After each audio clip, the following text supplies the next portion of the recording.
Une imprenable vue sur la cité aux 4 mines, site exceptionnel accroché à la colline du Bois des Chênes, le site de la grotte d'Algrange fêtait à l'occasion du 15 août ses 60 années d'existence. Voilà un site qui, à l'occasion de l'Assomption, il y a quelques décennies seulement, accueillait près de 500 fidèles. Malgré l'érosion de la pratique religieuse dans nos époques contemporaines, le site accueillait tout de même pour sa date anniversaire près de 200 personnes de toute la vallée. Depuis une semaine, les 14 bénévoles de la désormais officielle association amicale de la grotte s'activaient pour préparer le site marial pour la grande fête religieuse et bien entendu ses 60 années d'existence.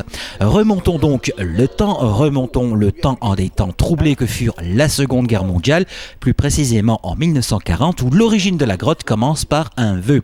Monsieur Raymond Wadlinger, vice-président de l'amicale de la grotte d'Algrange.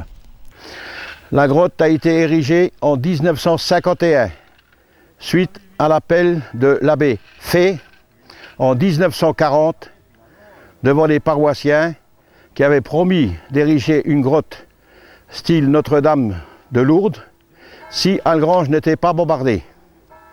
Il y a eu quelques tirs qui ont été effectués depuis la frontière luxembourgeoise le long de la ligne Maginot. Algrange a été très peu touché, très peu de victimes. Donc, suite aux vœux qui avaient été faits, en 1950, des bénévoles, les entreprises, l'ASMK, les mines se sont mis à l'œuvre pour commencer les travaux d'ériger la grotte. Par la suite, en 1951, les travaux étant terminés, c'est Monseigneur Heinz, évêque de Metz, qui est venu donner la bénédiction à la grotte Notre-Dame de Algrange.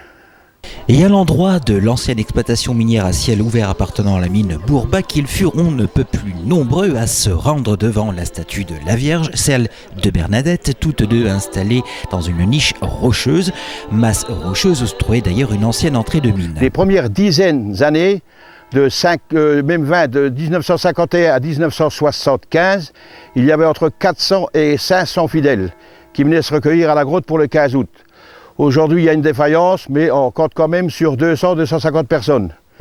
Pour raisons religieuses ou pas, ce site a toujours remporté un vif succès, mais il faut dire que bon nombre de bénévoles, depuis la création même de ce site, ont veillé à son entretien. Par la suite, jusqu'à aujourd'hui, en 2011, il y a eu plusieurs centaines de bénévoles qui ont consacré leur temps du 1er janvier au 31 décembre pour garder le site en état. Et bien sûr, la mairie nous donne chaque fois un coup de main avec le personnel et le matériel.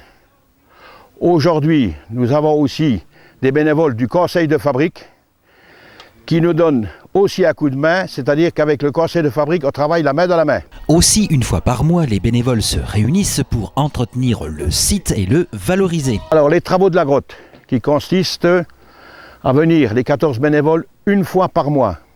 C'est-à-dire pour entretenir les espaces verts, les fleurs, tailler les haies, réparer les bancs, gratter le mur de la grotte pour tous les mauvaises herbes. Le plus gros travail, c'est en automne. Il y a des tonnes de feuilles à ramasser, à aspirer, pour pouvoir avoir en état la grotte aussi bien printemps, été comme hiver. Aussi, l'association L'Amicale de la Grotte souhaiterait avoir du sang neuf en son sein pour que ce site exceptionnel puisse perdurer. Pour faire perdurer le site de la grotte, à l'heure actuelle, nous sommes inscrits 14 bénévoles, hommes et femmes. Et si nous voulons que la grotte perdure dans le temps, il nous faut chaque fois de jeunes volontaires, des bénévoles. Ils sont très peu.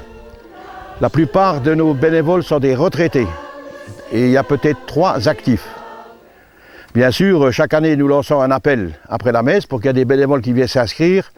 En attendant, et presque comme de par le passé, cette journée anniversaire du 15 août remporta l'adhésion de près de 200 personnes. À l'issue de cette traditionnelle messe de l'Assomption, un verre de l'amitié fut proposé devant l'exposition photographique conçue par l'association amicale de la grotte, retraçant l'historique de celle-ci.